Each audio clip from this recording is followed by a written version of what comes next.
Welcome into the latest episode of Inside the Charge. I'm Maddy Glab, joined by cornerback Tre'Davious White. Trey, you're rocking the all-black fit again. Yeah. But have you noticed, like, this is a uniform for me. Like, It is. This is every day. You just don't have to think about it. No, it's so easy. Then, if I... You mix up the hat. Yeah. No, the hat going to be the same. It's going to be a Seattle Mariners hat. Are you a Seattle Mariners fan? Ken Griffey Jr. Oh. I'm going to rock with him. But the all-black is a uniform. You can't go wrong. Like, I'm in Buffalo. It's snowing. I don't have to put too much thought into it, like you said. But then Thanksgiving was last week. I may have put on a couple pounds there. So, with the black, you can hide it a little bit. Black doesn't show anything. That's what I'm saying. So, maybe it's a little bit of that, or a little bit, I don't have many clothes either. Because I know when I was coming to Buffalo, I was like... Just pack up a couple boxes. I don't need all these fancy colors. Like, I'm going to a blue-collar town. We don't care about that. We care about the You don't have to show off for anybody. Nothing. People know who you are here. That, too. And plus, like... I feel like the all-black look good. And it's Supreme, too. All-black looks good on everybody. And with me, and Supreme. That's a good brand. Supreme is. It's a cool brand. I mean, over the years, they've taken a little bit of my chain. You know how I say I want to spend...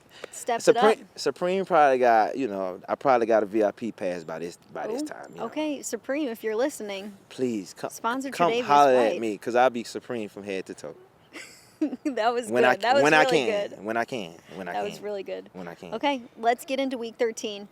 The defense did an incredible job of shutting down the Steelers' passing attack. You guys allowed just 108 rushing yards. You normally allow 163 per game, which is the best in the NFL. What was working so well?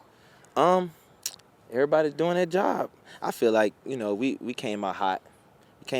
We were ready to play. We was on fire. Anytime you can start the game, with a 3-and-out, start fast. Like, that's a great recipe to start your day cooking. And you playing with, you're playing in the green. Like, you get the first 3-and-out after they take the ball. They get the first possession. You get 3-and-out. You get your offense the ball, to start the game. You can't start the game no better way other than getting a takeaway or scoring a touchdown. But the 3-and-out, I feel like, we played team defense the whole night, especially in the second half. We talk about this every week, man. They like stopping the run and making the offense one-dimensional. And whenever you can do that, your pass rush can get up to the quarterback. Mistakes happen then. So we was able to, first of all, on first, second down, negative plays or limit the plays to second and long where they're in the red, where offenses don't want to be, and they got to drop back and try to pass the ball to get back on track. And we did a great job of doing that all night, putting them in areas that they didn't want to be. And we were great on third down, too. Third down. So, all those are recipes for a great day, and then getting our offense the ball back, that's even better. So I just think that we just honed in on our fundamentals. We played up to our potential, and you know how this week is. We talk about it every week. It's week to week. No game is bigger than the next, but the next game is the most important. And I think that we had a great mindset throughout the whole week, and we just went out and executed the game plan. You know who had a great game? Christian Benford had a great game. He has a fumble recovery for a touchdown. And then on the next possession, he has an interception. That rarely happens in a game. He was a technician out there. Why was he seeing the field so well? Sometimes the ball just finds you, man. Like, you're in a great situation, or you're in a great spot, or you just executing your assignment, the ball finds. Let's talk about Joey Bosa. Forcing the fumble, but it was a dirt nap. What's a dirt nap? For those who don't know. For those who don't know, a dirt nap is, you just taking the opponent and just landing on them on the ground, and when they get up, they got a lot of dirt in their face mask. And it's just an uncomfortable feeling. It's an uncomfortable sighting, but it's good for the good guys. But Joey, like he took Aaron Rodgers for a dirt nap, and I like A-Rod. Me and A-Rod, we been in the league a long time. Yeah, we played against each other a long time, and also with our Achilles, we were rehabbing together, so we was able to develop a little relationship. But he took A-Rod for a dirt nap, though, Maddie. The ball came loose. CB was able to, not like the Ravens game, actually Scoop pick this and one up, score. scoop it, and score. And did you see his form, the running form, too, though? I had to talk about him. What was it? It was like one of those run Forrest run moments. Like, he put the head back. Anytime you see somebody running with their head back, like, you know they trying to get away. You know, you don't want nobody catching. But right place, right time, executing his assignment. Bog Magnet. This guy's a technician, though. Let's just talk about it. Like, He does his homework. This dude take notes, take photos of the notes that he already have. I Memorizes always those ask him, like, notes. why do you take a picture on your phone when you're taking your notebook everywhere you go? You're taking it on the road, so why you need pictures on your phone if you... What does he say? He don't say much. he just look at me like, okay, I just know He what said, that means. I'm not going to give you the secret He behind should. everything. He should, because I need it. This guy's the best corner in the league, and I need some of the sauce. I need some of that sauce.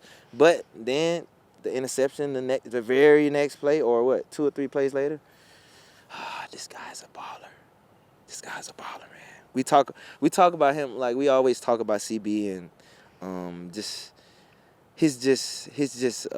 attention to detail, the way that he approached the game, and just how much he loved to compete and he enjoyed it. But he don't say much. But like, besides those 2 splash plays, like, let's just talk about the job he does on the number 1 receivers every week. Which we now know that Christian Benford asks for those assignments. Says, Coach Babich, put me in there. I want to go up against DK Metcalf. I want to do that. He wants the smoke. He wants the smoke. But when you prepare the way he prepared, like, you go into the battle and you have no stress because you know you did all your homework. You did all your homework. You watched all the film. You took your notes, prepared your ass off in practice each and every week, taking every rep serious, getting out on the practice field before you know it's time to be out here doing your DB drills, doing your band work, doing your footwork. This guy's a technician. We talk about this guy's a technician, man. Like what I say, like a technician, and he just enjoy the game. He love to compete, not afraid to tackle. This guy's physical too. So like when you combine all those ingredients, like of course he's gonna continue to have success on the field, and we don't expect anything less of him because he takes on the toughest challenge each and every week, opposing team's number 1 receiver, and we don't hear much. So, CB, keep doing your thing because you know I see it every day, and I don't expect anything less because I know the work that he puts in and the film study that he watches and all the extra stuff that he does too. So, all the ingredients to be a successful player, and he's going to continue to do that. Trey, you were doing your thing out there too. Ooh. 2 pass breakups against the Steelers. You were physical. You were pushing the ball away. What is the art of a successful pass deflection?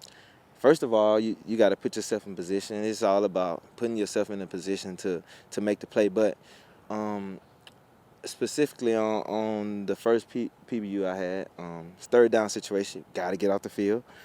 Obviously, it's a passing down, whether it's 3rd and 10, 3rd and 8-ish. 3rd and long? 3rd and long. Oh, so we know the ball is going in the air. So, you know, defensive backs, cornerbacks, we know we're up.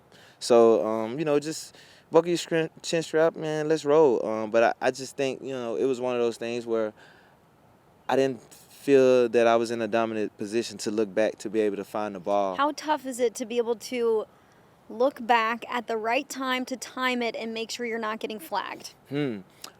That's always the split-second decision or the split-second, like, body language of the way of you moving, twerking your body to try to finesse it because we know how this league is. The offense not getting the ball down the field. They want to see why. So, obviously, somebody's holding a pass interference. We just not guarding people good. But it's a little bit of trial and error being a guy that's been in those positions before where a flag's been called or a flag hasn't been called. But you just got to be able to be poised and just be able to just play through the receiver's hands, his mannerisms. Just, you know the ball is coming even though, like, nobody's telling you ball is in the air. You know. Like, if you're a guy that's been playing in this league for a while, like, you know when the ball is coming. And it was one of those situations where I just had a feeling that the ball was in the air and saw the guy put his hands up, eyes got a little big, and I was just poised. Just in those positions where you can't look back you got to be poised. And I just played through the receiver's hands and took him to the ground and, deflection. And that's just something, that we practice, being out of phase and getting back in phase and getting to the position where you don't sort of interfere with the receiver but still play physical and play through the ball. So those are the routine plays that cornerbacks go through each and every day. So whenever you're in a position in a game when the bullet's flying and you're able to execute those techniques, that's what kind of separates the good ones. So I was able to get a little luck out there now, Maddy. No, like, come on. That's your technique too. That's not all luck, Trey. Come on now. Get a little luck out there. Come on. Yeah, 9 years in the league now. That's a long time. Let's talk about You've it. You've been repping that a lot. Yeah, I mean, that's a lot. I got a lot of pass breakups in my career, I feel. But like I said, it's just a thing of, it's a feel thing. Like I said, especially when you're in a position where you can't look back for the ball and make a play on it. You got to play through the receiver's hand, because all the good ones, they know, they're trained to run into you, run back like they're trying to catch the ball. We know they're not. And the referees are trained to throw it, because they feel like the receivers are trying to make a play for the ball. But like I said, it's just been in those situations before in years and years and a lot of reps, just being in that situation. But keeping my poise, which is the most important thing. Defensive coordinator Bobby Babich said you're playing some good football right now, and you need to keep it going. You've been physical out there, Trey. What has led to that at this point in the season? I'm eating my weenies. Nah, I just think that, whenever you get into these ball games, late November, early December, intensity turns up. Playoffs football, every game, something's on the line. But I just think that we're in the groove right now as a defense total. But anytime, like I said, we can stop the run and make these teams two-dimensional and draw back. They got to drop back and pass the ball. It makes it easier on the secondary, because we got great pass rushers and these guys are getting to the quarterback. So it just forces the quarterbacks to make some ill-advised throws. And fortunately for us, we got some long guys on our team, long arms. Quarterbacks don't want to throw around that. So we've been able to get our hands on a lot of footballs here as of late. Let's just keep this thing going, because we need to keep it going. Let's keep it going. Gotta go. Speaking of keeping things going, it's Dog of the Week time. Who is your Dog of the Week, Trey? Ooh. It's tough. This is a tough one. Because on one hand, we got a guy that made history in the Bills. 2 takeaways in 2 plays. Not 1, but 2. But 2. 2 for 2. A touchdown, an interception, and I think both his takeaways led to points for us. But then on the flip side, we got a group. So dogs with a Z at the end, not a dog, Z. We got an O-line that, without 2 starters, we rushed for over 200 yards. 249. 249. That cookie is cooking right now. He had 32 rushing attempts. And I feel like I'm bigger than him. And 32 times to go up in there to touch that ball. Yeah. Career high. Running from Cam Hayward. Running from Cam Hayward. Let's talk about Running from T.J. Watt. Cam Hayward. That's a big human, man. Yep. Like, even though I'm not on the field when the offense is on the field, I can imagine how James feel when running through cracks. Cam Hayward is huge. It wasn't really cracks though. There were some big holes. Maddy, that the offensive line opened up. Let's talk about it. Without 2 stars, like I said, but I've been in the league for 9 years, and I haven't been watching NFL football for a long time. But I don't think I ever seen the Steelers give up like 200 yards rushing. And I'm not a big that defense NFL is known for being a good defense since 200 yards. A long time. Our dogs of the week. We got a dogs of the week. Let's talk. We got to give it to the O-line, Maddy.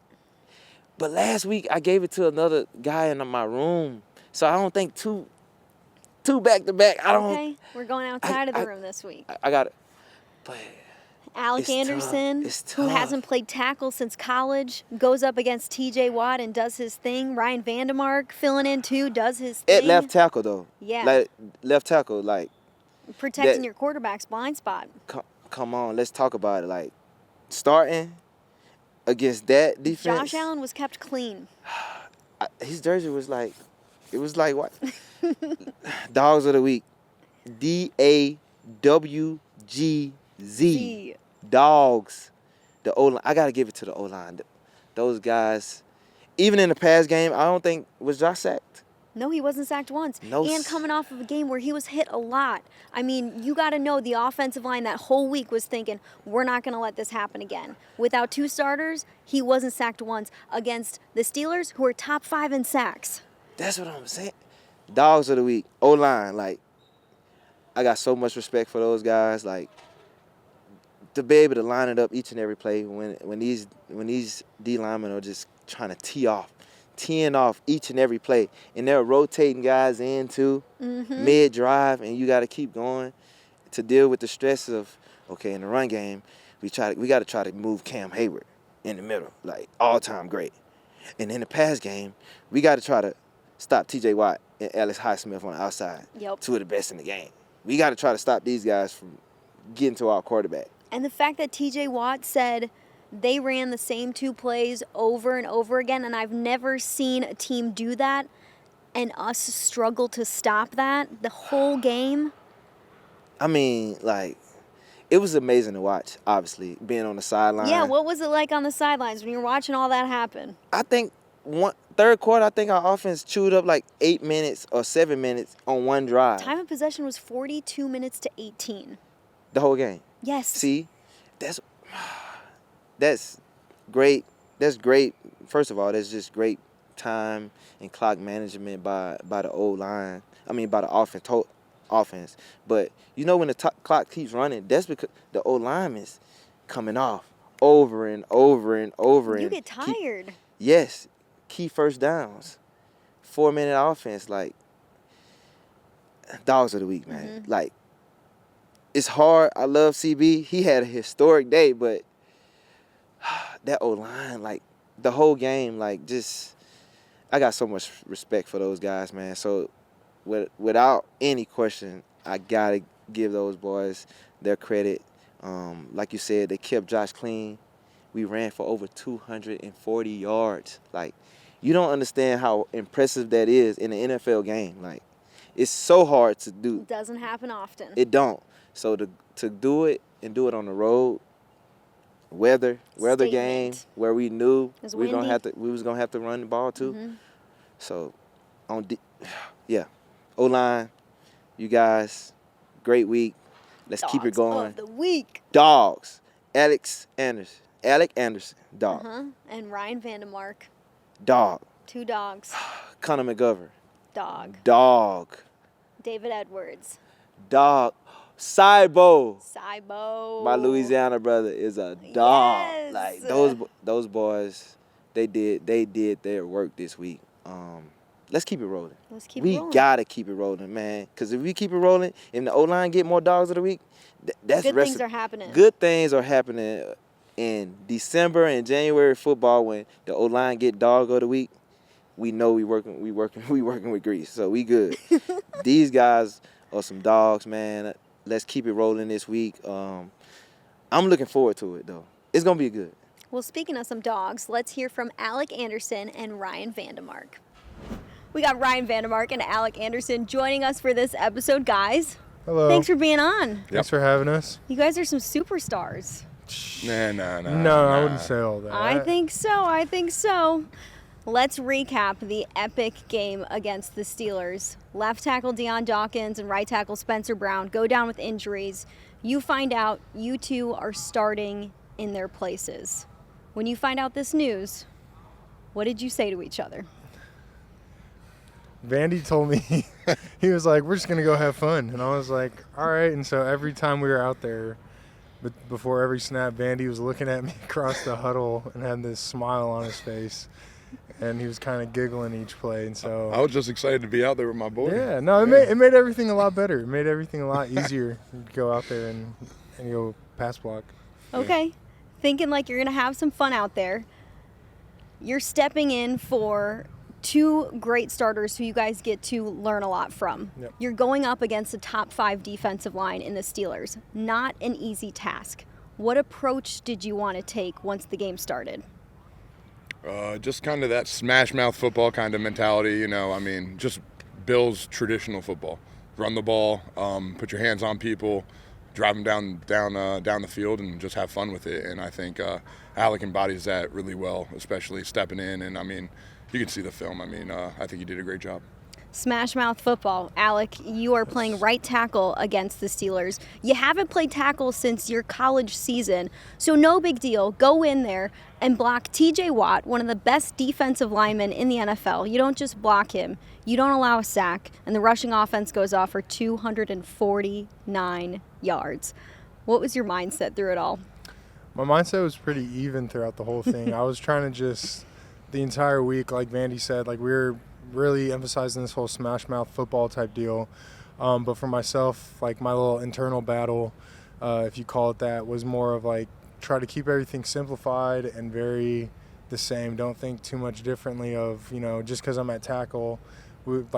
Coach Cromer does a great job of keeping everything very simple for us. And so if it's, the same technique at left guard as it is at right tackle, then, I can kind of transform and translate my play into each position as I did, this Sunday. You go up against an incredible defensive lineman in TJ Watt against the Steelers, more than 100 sacks in his career. How did you make sure to stay level-headed, like you said, throughout the matchup? It was really, I got to credit the guys who gave me a chip the entire game. The wide receivers, the tight ends, and the running backs. All of them did a phenomenal job to where I didn't really have to worry about anything since they were doing a great job just busting this guy in the ribs. And so, going out there on the pass sets, I knew that I could set as fast as I could and only just had to worry about, getting off on time and changing his pass rush lane. And so they did a great job by helping me really stay calm by just delivering and doing their job every time they were asked to do it. You guys ran 2 run plays quite a bit in that game. Yep. You go to the huddle and you hear duo again. Duo again. We're doing duo again. Vandy, when you heard that call over and over and over again, what were your thoughts? Honestly, I just thought it was kind of comical, just hearing the play over and over again. I was like, all right, here we go. They know what we're running. We know what we're running. They know we're running the rock, and we're just going to go out there and run the same play and execute it better than they can. Watching this guy, Alec Anderson, go up against TJ Watt, snap after snap, were you thinking to yourself, what got into this guy? Nah, if you know Alec and the style that he plays, he plays like a dog. So, going out there and then I would just see him come back to the huddle each snap, and I know that he already went out there and put his hands on somebody and put him in the dirt. So, he has a great repertoire. I don't even know if that's the word. He has a great history of doing that as the jumbo tight end. So getting his chance to go out there and play tackle, which is honestly pretty much similar to a jumbo tight end. Yeah. I knew he was up for the task, and I knew that he would do great. Alec, in your preparation, what gave you the confidence that it wasn't going to be a big deal to do that for 60 minutes? Yeah, it helped out having Ryan and then also Spencer as well, helping me out through the entirety of the week. And so Wednesday and Thursday, we kind of all stayed and watched extra tape together, and Vandy was giving me some pointers on I would kind of recommend trying this, or when they're here, I know that this technique has kind of helped me when I've applied it. And Spencer as well in the pass game has helped me out a lot of just kind of knowing your angles and using really kind of some geometry out there at times to sit there and be like, all right, this guy is on about a 32-degree angle. I'm going to have to take this set. And so kind of transforming that into, okay, he's here, I'm going to just set this way and know where the quarterback spot is at. That was kind of my progression throughout the week, and Vandy and Spencer really helped me out. Using mathematics to play football, huh? You wouldn't think so, right? But at some point, a little bit, not too much, but hints of it. We heard after the game, Vandy, that James Cook texted the both of you before the game and said, hey, I trust you guys, I believe in you. Vandy, how did that help you feel ready? Yeah, I mean, Jimmy's a great leader. I mean, before my first start last season against the Chiefs, he kind of did the same thing. Came up to me in the locker room, was like, hey, man, I believe in you. I love you, and you're going to do great. And hearing that from Jimmy, I mean, it's awesome. You know, he's the best running back in the league. So him coming up to me and Alec and texting us and let us know that he has our backs, I mean, means a lot. Alec, I saw you got a big hug from Josh Allen after the game, after you guys solidified the victory. What was the best response you got after you guys come off the field? I think the best response was just probably from Josh, and then also it was really, like, I guess the mantra of everybody on the sideline was just after every drive, whether in the beginning when we threw an interception or we had to punt, and then once we started scoring and getting a little bit more traction, the guys were just always coming up to me or whether it was Vandy and just saying, like, good job, like, you guys got this. Like, just keep going, like, keep grinding, you know, just very encouraging words on the sideline and a lot of positive energy, which I think kind of helped us feed into the success that we had. Oh, yeah, you can definitely feel the juice coming off the sideline after each drive. I mean, yeah. It was awesome. It was great. How much did your phone blow up after the game, Vandy? I mean, I had a bunch of texts from friends, family, just saying that I see you out there or saying I played a great game, and, you know, it's cool. I mean, obviously from my parents, but it was pretty cool. We heard from offensive coordinator Joe Brady that pregame he thought James Cook had a look in his eye that said he's about to go off. Well, James Cook rushes for 144 yards. Alec, when you're running duo, it's a lot on the running back to see the field. What is it about Cook's ability to see the field that is better than anything you've been around? He embodies the entire Muhammad Ali comment or quote perfectly. Float like a butterfly, sting like a bee. That kid, when he is getting the ball, he's flowing, and, you know, we like to press the hole and kind of bounce runs and stuff like that. And so he does a great job of giving the offensive line a time to set up the block and kind of get to our man. And then also he does a great job of kind of guiding back to where he feels something is open, and then once he sees a hole, he's putting his foot down and running through it. And I think that kind of showed with I think it was the Tampa Bay game. That dude ran through somebody's face, and so it's awesome to see. I love when Jimbo gets out there and he just has a handful of freaking smelling salts and is just taking them right before the snap and goes out there and just runs downhill every time. Vandy, we hear that James Cook's energy on the sidelines is incredible, and it really helps out the entire team. Oh, yeah. When he comes off of the field after hitting a huge run, what does it do for the group as a whole? I mean, it's contagious. That energy, I mean, you can feel it. It's awesome. I mean, he comes off, he's excited, you know, he's happy for the O-line, and it's just awesome. It gets the boys going. Gets the boys going. I love to hear that. Your success against the Steelers isn't the only chapter to your story with the Buffalo Bills. Vandy, you and Alec come in here as undrafted free agents in your third and fourth seasons. Alec, I'll go to you first. How have you grown the most since becoming a Buffalo Bill? I've grown a lot. I think that my maturity has grown since I've been here, but also kind of my style of play as well. I think that I've always had a physical kind of caliber to my game of just wanting to go out there and smash somebody, but also kind of diving deeper into the X's and O's. And David Edwards and Coach Cromer and Austin Gunn do a great job with us, kind of teaching us the grand scheme of things rather than just like, all right, it's a zone play, block zone, thou shalt not get my face crossed, like all that stuff since you've been playing Pee Wee football. But they kind of want to break you out of your comfort zone and make sure that you're actually understanding the offense and its entire inconsistencies instead of just like going out there and knowing, oh, I just ball every Sunday. When you look at your game, Vandy, what areas have you leveled up in? I would say kind of the same thing Alex said, but like Coach Chrome does an awesome job with technique. I mean, you come here and right off the rip, I mean, the technique might be a little different from something you've ever done before. But you come here, you learn the technique, and then you go out there, and it's like surprising. You're like, oh, this works. And it just kind of like Alex said before, you know, the goal is to make everything simpler and easier for us five up there, and it all works. I think my game has evolved, drastically since college. Coming here, especially in my past, that's getting comfortable, learning a lot from Spencer and Dion. I think that pretty grateful to be on a team with 2 good tackles who actually care about how their backups perform and how their backups handle themselves. So pretty lucky. Yeah. Alec, you talk about maturing and growing here and how you play smash mouth football. I think that's something that's stayed consistent since you've been here, is that smash mouth style of football. Yes. Where does that come from? It just comes from wanting to be aggressive. Just, I don't know, it's just my life, kind of how I grew up. My dad was a big, kind of combat sports guy, and so his dad was in the military.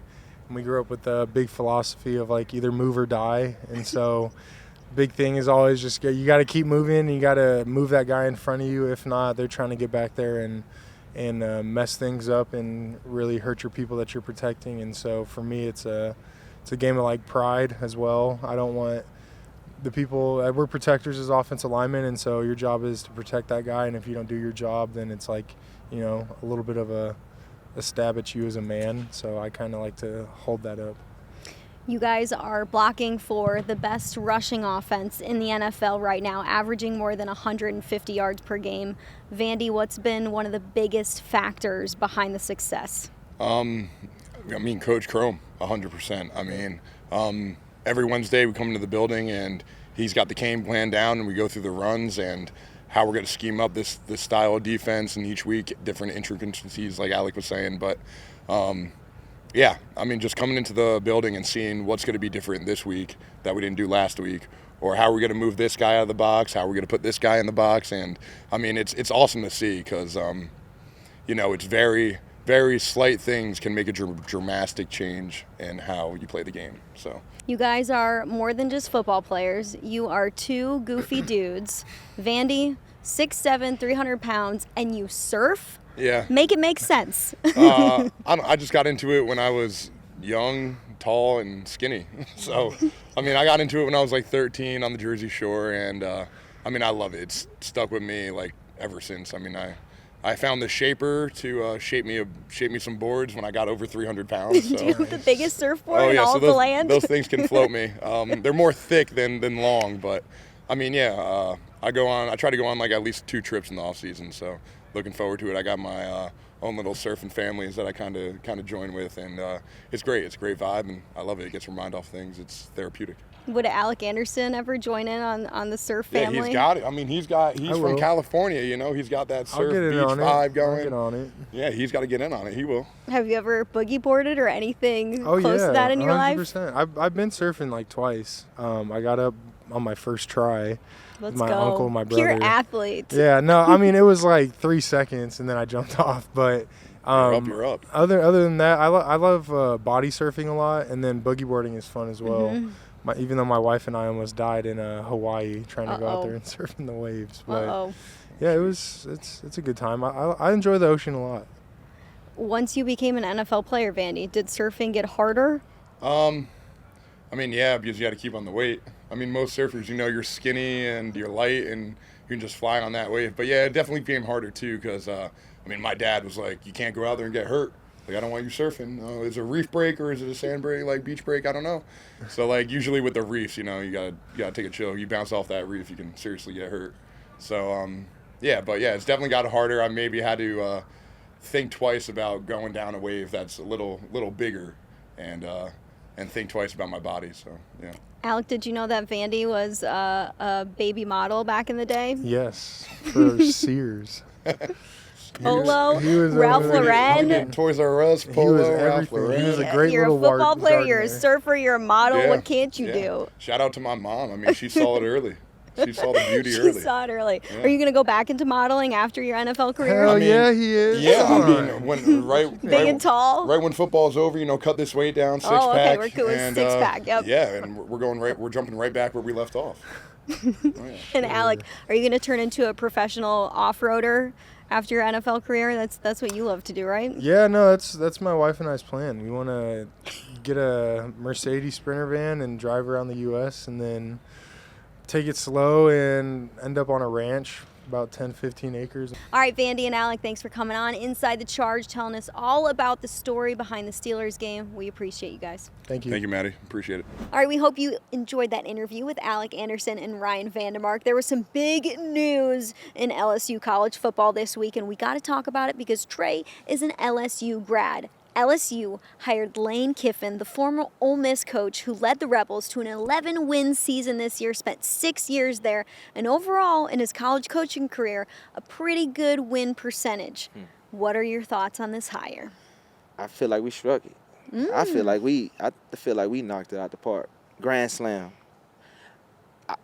I just know, just from watching football and just watching him be the offensive coordinator when I was playing again, when I was at LSU and he was at Alabama. When he had Amari Cooper, when he had some dogs, when he had let's get the name of Derrick Henry. Yep. He had players, and he schemed them open to get one. In a year where we knew Amari Cooper was getting the ball, it didn't matter. Like he was lining them up in the backfield, lining them up outside, inside. Chess piece. And Amari Cooper was the best player in the nation that year.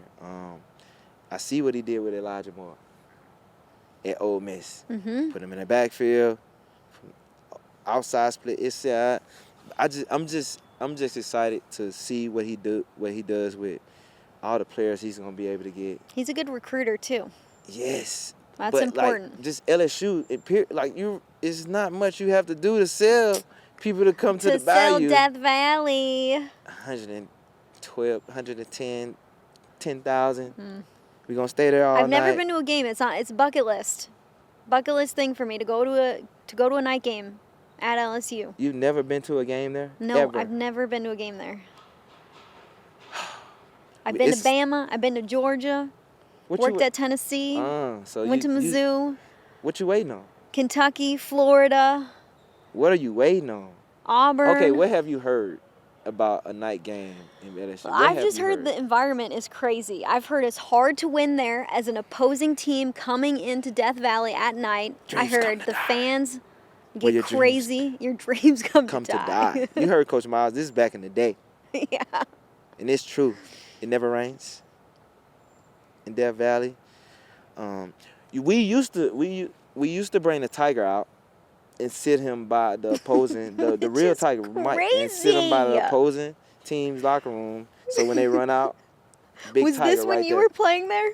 They did it. I think they stopped doing it maybe 2015, 2014. Yep. But I remember, like, when I was getting recruited, like, that was a big thing. Like, they used to parade Mike around, like, before the game in his cage, and they'll sit him there when the opposing team come out. And that's scary. Like, it's nothing. Even a 2:30 game, like kickoff in Death Valley, like, it's just like it's nothing like it. Like, it's gonna be filled. The crowd is they're gonna say some of the most disrespectful stuff to the opposing team and coaches. Like, I've heard it all. Like, you can just look it up on YouTube. Like, you could just look it up. Like, a LSU game at night, daytime, it don't matter. Like, it's rocking. the most turn. But back to Lane. I just feel like his offensive mind, like the way he can move guys around and put them in position to score points, and you're going to get the best talent.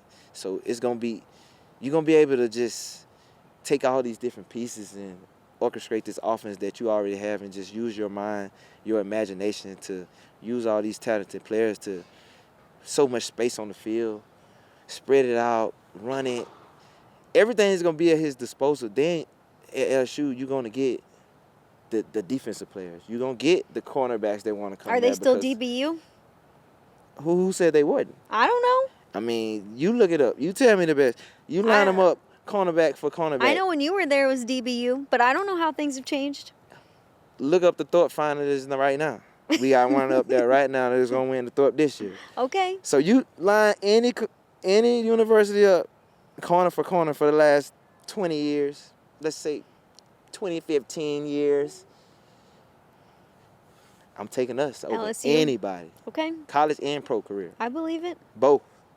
Oh, and And- pro. That's and- good too. And we still doing it too, though. That's the thing. Like, we still have guys doing it. So I just think with the talent that he's going to get, the coaches that he's going to have around him, and the people that he have to help him recruit the players. Yep. I mean, in a recruiting cycle, if we getting 30 players or 28, 25 players, 20 of them going to be from Louisiana. Then you're going to get 3 or 4 from Florida, 2 or 3 from Texas, and Yep. then you have one over there. Maybe one Alabama, a Yeah, couple we'll Georgia. take, we don't really try to go in their backyard and get their players. They try to come and get ours, But I just think that with an offensive mind like that, with the resources that he's gonna have, like, it's gonna be so much success that I feel, because when you have a mind like this and you have the talent that he's gonna have and be able to move them around in the NIL league of today, where you can just snatch Crazy the great world. players, and he's at LSU, he's gonna be able to pay whoever he needs. Got that donor money. They need to give me some of that. But you know what? LSU want me to donate. One of the questions from our fans this week was, does Trey donate to the NIL money Are you at serious? LSU? Yeah. Oh man, look, I'm gonna tell you right now. LSU $1 billion interest. You just saw what they just gave Coach Kiffin. Holy moly. And then what they gave, Just be a college coach. You'll make so much money. and then what they gave Coach Brian Kelly to leave. Insane. What they gave Coach O to leave. It was wrong. Go Tigers. They don't need nothing from Tre'Davious White. I can tell you that. My little change is not gonna help a thing. So I'm gonna keep it over here. All right, 3 of them. He's helping out the White family. Come on, I gotta keep that money. I gotta keep that money in house. LSU don't need no money from me, man. He's raising some DBUs. Do you see that? Do you see their facilities down there? Do you see everything that Very these nice. players got? Yeah. I guarantee LSU ain't hurting for no change now, man. They don't need nothing from me. Nothing. So look, I'll go down there and give them a pep talk, go show up and go work out with them or something. That's worth every penny. Give them some Raisin Canes. When I was in college, you get a little Raisin Canes, a little Caesar's $5 pizza or something, something like that. But as far as donating thousands and tens of thousands of dollars, I don't know. It'll be a cold day in hell, Maddy. And I don't think hell had a cold day. So you know what that means. I don't know about that. NIL is different. They don't need no money from me. Yeah. They don't need no money from me. I think they pretty good. I'll show up down there, show my you're support. showing support. That's for sure. I good even enough. bring my LSU degree, show the guys, what they can get. They stay. Come on, graduate. I still have my cap and gown and stuff. Wow. But yeah. But as far as donating, I donate my time. But that green, Stays with Trey. Come on, I gotta keep that. Oh my gosh, that is so funny. All right, well, I think we might be turning some Bills fans into LSU fans with the amount of time we're spending talking about LSU, but hey, it's a passion for you, and it was in the news like crazy this week with the Lane Kiffin hire, but we have some questions from our fans that we want to ask you, so we'll wrap up with a few questions. Let's do it. Bills Mafia Babes wants to know, did you finally find some more absorbent socks? So we still on this stock thing? You know how cold it is? Look, you said it once. It's been a few about a few months since my toes sweat like that. They don't sweat like that when it's cold? Nah, not so much. But since that episode aired, a lot of people have reached out. I mean, I know I had at one point Deion Sanders reached out. He wanted to send me some of those high top tube socks that he used to high step in. Maybe I need to go back on that and try to get those tube socks, man, so I can get some of that prime time juice. Yeah. But the trainer Nate, one of his friends has a sock company, sent a big box in, so I was able to get some of those. So I would say, being that HBO they put that out there about my socks on video, but it came with a lot of rewards too. The people see my struggle, what I go through in camp, Maddy, and look, Until you I ring got out a lot those of socks. But I probably need to get those prime time tools out. Oh, So it's prime Dion, time, look, okay. if you see this, look, I still want those. I need that package. I still need that package. Playoff time. I mean, look, we getting to these games down the wire now. If I'm looking like baby Dion out there now, Hey, that could be good for the Bills. say, So wow, Trey. hey, Prime, holla at your boy. He's 2019 Trey now. Holla at your boy right now. Right now, I need some of those prime time tools out. You know, the people was asking. You know what I mean? I'm going to showcase that, you know. Okay, next question.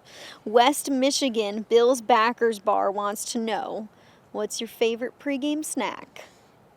Pre-game, honestly, I don't have a pregame routine of something that I have to have before every game. But I would say, like, I'm a light eater before the game. Like, I don't like to eat much because I feel like I like to be, like, light.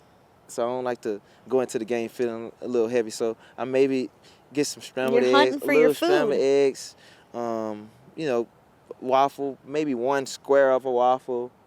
I definitely got to have some fruit. So I got strawberries, blueberries, pineapples, some orange juice with some ice. Yum. Like I got to have the ice with the orange juice. That's your go-to thing. That's the go-to. So it's not a big breakfast or not a huge, you know, routine on what I have to eat. But I give you a little background what I did in Pittsburgh. 4:25 kickoff. We had a 10 o'clock wake up call. Do you sleep I till didn't 10? wake. This is what I do when there was a wake up call. I take the phone off the hook, Maddie, and just leave it off the hook. I didn't come out of my room one time that morning. So I didn't eat breakfast. So it was like a brunch that I had before the game. It worked. Yeah, I mean, small samples, little eggs, some potatoes, some fruit, orange juice with ice, you know. And I sat there and I had a light little snack before I had to go to the field. But nothing that I have to have, but each and every game is different depending on, you know, what time we play. So if we have a 1 o'clock game, it's gonna be very limited on what I eat, because like I said, You're I like waking to be up light. and you're getting here. Waking up, getting here, everything is rushed on those 1 o'clock games. Oh, yeah. So you gotta get it rolling. So no, I don't have a pre-game routine on what I need to eat, but I always try to keep it pretty light though. Okay. Last question. Bills Notify says, you're my favorite player. So I want to know, who is your favorite player growing up? Honestly, if we just get into the background of myself, I was a basketball guy. Like, so football was always secondary for me. I played it because I wanted to be around my older brother, and I could play a little bit. But basketball, first love, first passion, first everything. So I never had a favorite like player like in the NFL growing up, because like I wasn't really watching the NFL. But my god brother Morris Claiborne, he really was the reason why I really started watching NFL, just because I really knew somebody on a personal level that was playing. Yeah. So like I had to tune in and see like what he was doing. So like Very that's cool. the reason why I really started watching it. But I would say he was my favorite player because he motivated me in ways like growing up, in ways to where it's like he laid this blueprint of how to get to a place of success. And I sort of followed it because he was coming from the same background as where I was coming from, facing the same kind of struggles or things he had to go through or maneuver through to get there. Yeah. And we were in the same city. We played on the same AAU team. He played on the older team, and I played on the younger team. And guys used to always joke with him, but like, man, this little dude look like you. He always following you around. And he was the best player on the team, and on the smaller team, I was the best player on the team. So it was like a lot of similarities, but I was able to watch this guy like excel at everything that he did. I mean, like, it didn't matter what it was, football, basketball, track. Like, in basketball, his freshman year, like, he took the team to the state championship. They won a state championship. And then football, like, quarterback, he moved from receiver to quarterback. Like, was able to showcase his talents. Wow. Like similar things Wow. that I had to go through. So, but over the time, like I may have met him when I was like 6 or 7 years old. But over the time, like we developed a friendship and a bond that we still have. So I was able to see him go from high school to college, and I'm in middle school watching him go through it. And I was able to watch him go from college to the NFL. And along the way, he told me everything what to expect at every level, what I need to do to get there, like what to stay away from, what to do, what not to do. And he didn't have to do that. Even when I was in high school, when he was in college, they used to have these football camps. LSU had the football camps, the high school football camps where, So I used to go down there. And, the camp was like maybe for 3 or 4 days, but I used to stay 3 or 4 weeks, 2 or 3 weeks with him in his dorm while he's still going through regular schedule, going through summer school. But You're seeing how it's done. I'm seeing everything. I'm seeing all this. Like as a young guy, I'm 13, 14 years old, but inspiring to be where he's at. But me just watching, I'm getting up with him, going to the workouts, sitting in the workout, watching the whole team work out in there. And I'm sitting there like, okay, this is what it's going to take, seeing how intense the workout, the weight training was, seeing how intense the outside conditioning training was. Like, so I was like, this is what I have to do to get to where I want to go. And our connection is strong. Like, it was in his wedding. Like, it's just like our connection go back. So the brother to me, but yeah. Long response to your question, but That's yeah, good. Morris It's Claiborne, good. my favorite athlete. Morris Claiborne. And those are the reasons, some of the reasons, just some of the reasons why. But some of them I got to keep to myself because, that was a personal situations. But great guy, like, look him up if you don't know. Great athlete, like one of the watch best, his highlights. one of the best cornerbacks in LSU history. So yeah. How cool. That is such a great story, and thanks for sharing that with us. And it's so awesome that you had that type of mentor in your life, because a lot of people don't have someone like that to look up to and to follow. And look at what happened to you. You did so much. I think I made Uncle proud. Because of the way that he showed you the way, which is awesome. A lot of that you had to do on your own too, but it's very cool that you had somebody to show the way. So that's awesome. Thanks, Trey. And that wraps up our episode for this week. We thank you guys for tuning in. Make sure you like and subscribe if you haven't yet, and stay tuned for more podcasts coming your way.